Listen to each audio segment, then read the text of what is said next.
older, four things change in the eye. One is that the lens inside the eye starts to lose its ability to zoom, so the eye becomes like a fixed focus camera.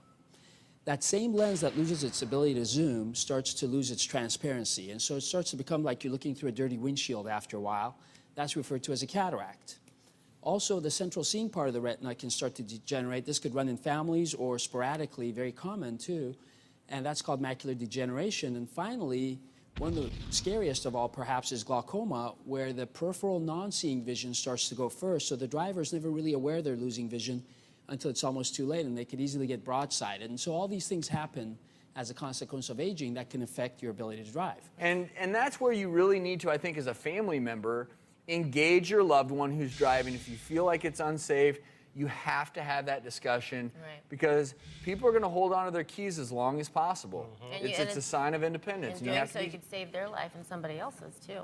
In the meantime, certainly go see your ophthalmologist if you're having trouble with your vision, because maybe you can stave off some of these things that do cause a decrease in your vision and your ability to drive.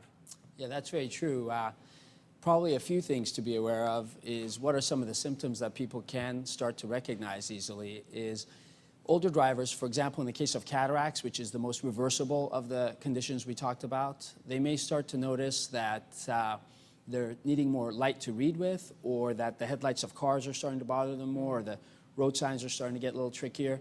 And especially nowadays, we have lenses we can implant at the time of cataract surgery that not only enable them to see the road signs, but simultaneously see the dashboard, for example. And these things help to make them much more functional. Whether we want to believe it or not, it's going to be something that we're going to come across a lot more, and the question becomes, what can we do to help them to be as safe as possible on the road for as long as possible? And all the more reason, if you're having difficulties with your vision, you're getting up there in age, go get it checked out before it's too late.